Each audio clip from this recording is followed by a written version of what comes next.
Hi, I'm Greg Youtz. I'm the head of the composition area here at Pacific Lutheran University.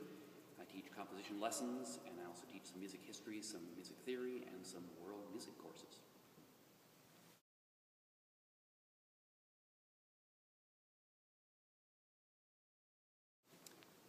This piece, Fashion a Hymn in the Mouth, started as a little snippet of text that I found in a book on quotations about music. It's probably 300 pages of all kinds of quotes about music, from poetry, from literature, from jokes, all kinds of things. And there was this funny little line in there that said it was from the Rig Veda, which I knew was, sacred text from India from at least 1500 BC, so 3,500 years ago. And what was in this book was the following text. It said, "Fashion a hymn in the mouth, expand like the cloud, sing a song of praise." And I thought it was such a cool little snippet. It's so abstract, so odd. Expand like the cloud, fashion a hymn in the mouth. These are sort of odd texts, and I think composers like odd texts. Anybody who makes things in the arts like things that are full of ambiguity, that are full of questions, that cause you to say, what is that? So I like this a lot, and I'd had this text on my shelf for probably a good 15 years, just awaiting the right time to use it, and I'd always thought that it would probably be a choral piece. I originally thought that it was going to be a very abstract piece with nothing but those 3 lines of text and used for their sounds, for their consonants, for their vowels, whatever. So when I was invited to write this piece for this University Chorale going on tour to Texas in January 2012, I thought, this is the chance to do it. So, but in the 15 years, Google has emerged, right? We can now check things out. So I simply typed those 3 lines of text into Google and pressed search. And up came this website that had all of these full texts of these Veda hymns. And so what I discovered, of course, was that these 3 lines of text were just towards the very bottom of a big, long hymn to the storm gods. And of course, this text was one of hundreds and hundreds of texts in this collection of ancient hymns. So I realized I was onto a much bigger kind of topic, and I certainly could have held on to just my original concept for the piece, but presented with the context for these 3 lines, the context itself was so interesting I decided to go with it. So the piece, rather than becoming a sort of an abstract prayer of some kind, becomes in fact more of what it originally was, which is a prayer to the storm gods to please send rain.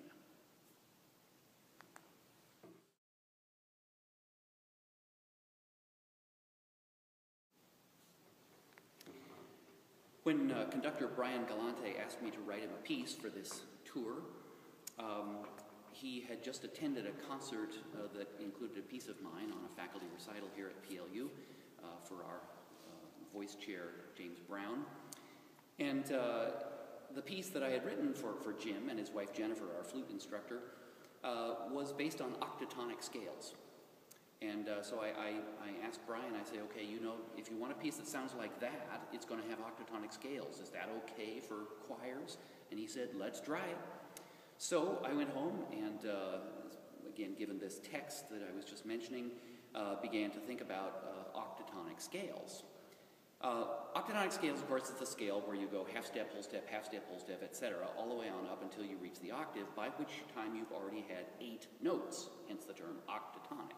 So instead of the heptatonic 7-note scale of the white keys of the piano, or the dodecaphonic scale of all the notes of the piano, all 12 scale degrees, you only have 8 scale degrees in an octatonic scale. And the odd thing, one of the most odd things about it, is that it has, therefore, no dominant. There is no 5th scale degree, dom, bom, bom, which of course changes the harmony of everything. So you find lots of diminished chords, you find, lots of sort of major and minor second motions in these kinds of scales. This scale, by the way, originally 100 years ago or so at least, was known as the Russian scale by a lot of composers because it was used in some Russian folk music. Mussorgsky used it, Debussy discovered it through Mussorgsky. Stravinsky used it, probably because of his folk research. So it kind of all tied together for me in a way, because this is a kind of a folk text, and now we have a kind of a folk scale.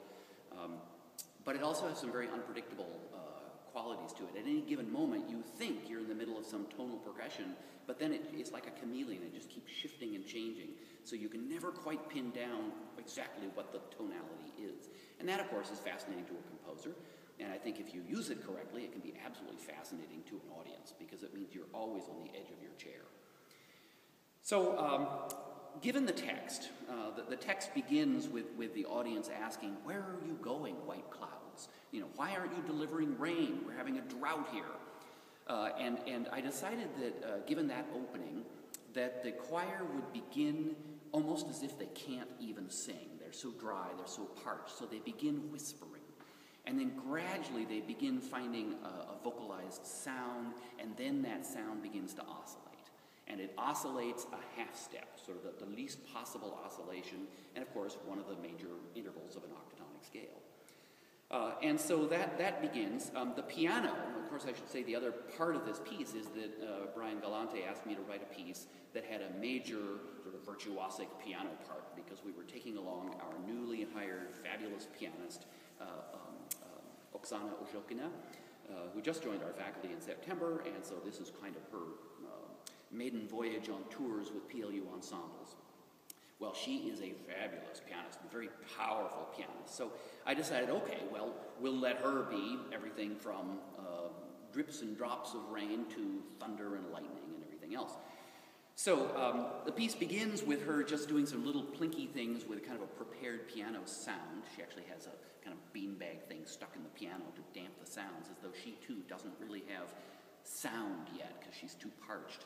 And the choir begins whispering, and then gradually the choir finds a voice and begins doing this little half-step oscillation with some sort of sighing motives underneath it in minor thirds and the altos. And the piece begins to sort of find its melodies, find its voice, if you will. The piano becomes more and more active, sort of participating, also, of course, providing some pitch support for the choir.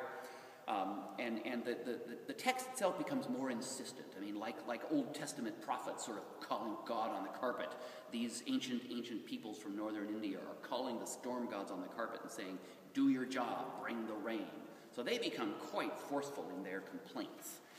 At that point, then, the piano suddenly answers as though it is nature itself responding, and there's this stormy piano cadenza that goes on with sort of implications of thunder and lightning.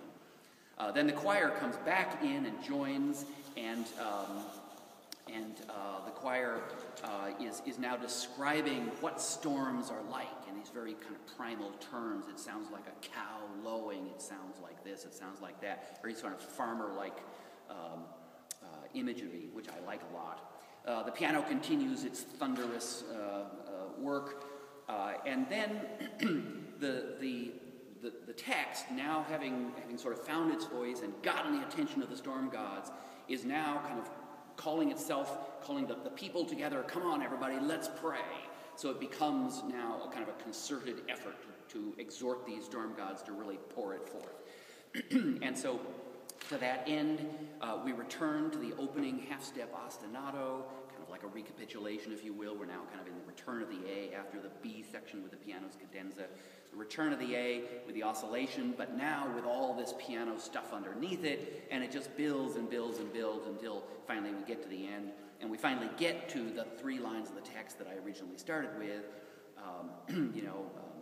fashion a hymn in the mouth, expand like the clouds, sing a song of praise, and now the piano is flailing around underneath, and it's as though all the heavens have opened up and everybody is together now, and indeed the rain has arrived.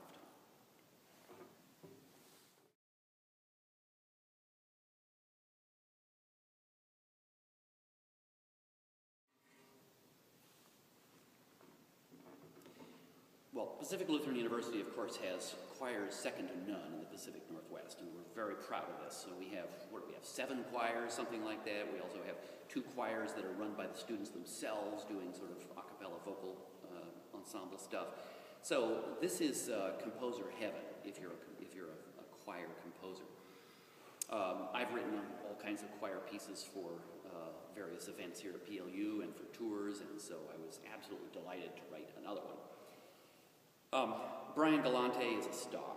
I mean, he's just, we knew when he auditioned for the job that this was a dynamo. There's something about his intensity, about his energy, and yet, you know, for all that intense energy, he's so much fun. I mean, students just seem to be inspired in his presence, which is, of course, great fun to watch. And, of course, he also seems to be very adventurous. I mean, the fact that he asked me to write a choral piece and basically didn't give me any particular guidelines at all. He knew that this was the chorale, and he knew that I knew their strengths and weaknesses and size, and I didn't know really anything about the rest of the program yet, but I knew that this was one terrific group with one terrific instructor, and of course, Oksana herself is a force of nature as a pianist. It's, you know, a composer is always working in isolation. We're kind of attic nerds. We do our thing all by ourselves, and we now have computers that can play things back for us if we want, but it's still only a bad computer sound. And of course, when you do things like I've done in here with some aleatoric notation, some sound effects, and prepared piano, of course the computer doesn't do any of that. So composers are still having to hear this stuff in their head. So consequently, when you get to a rehearsal, I mean, you're of course hoping that it sounds the way it does in your head. And the other thing is that usually ensembles like to rehearse for a week or so without the composer present, so they can kind of figure it out and get it together, and then they call the composer in to sort of see how it's going. So when I came in, the chorale had been working for a week and a half or so, and I, of course, was nervous that the piece might be hard because of those octatonic scales, and I, of course, was worried about not being a terrific pianist myself. Trying to write, you know, really challenging piano music can be deadly. You can easily fall into traps of writing things that just aren't playable. So I was nervous to see how it was all going to work, and the day I came in was actually the very first day that the pianist and the choir had ever worked together. So even they weren't quite sure what was going to come out here. But, I mean, it was just amazing what they pulled off. They were, of course, responding to each other. There were balance issues, whatever. But basically, it proved that neither the piano part nor the choral part were impossible. Very good news for me. And perhaps the best news was that everybody seemed to actually like the piece in spite of its difficulties. And that, of course, is the best of all. I was invited, as composers often are, to make a few comments to the choir members about the way I thought about the piece. And I gave them some things to think about, like telling them the sort of the sense of the drama of these ancient peoples exhorting the gods to send rain. And so once they kind of understood the drama of the piece, and once they were invited to really sell it as a dramatic piece, wow, everything changed immediately. And by the time I came in for a second listening a few days later, it was it was amazing. You know, it was so good that a lot of choirs would have assumed that this was a concert performance. But of course, this is the University Chorale of Pacific Lutheran University, and so they are just going to keep honing and perfecting. And by the time they get to Texas, it's going to be fabulous. I'm so thrilled with this performance.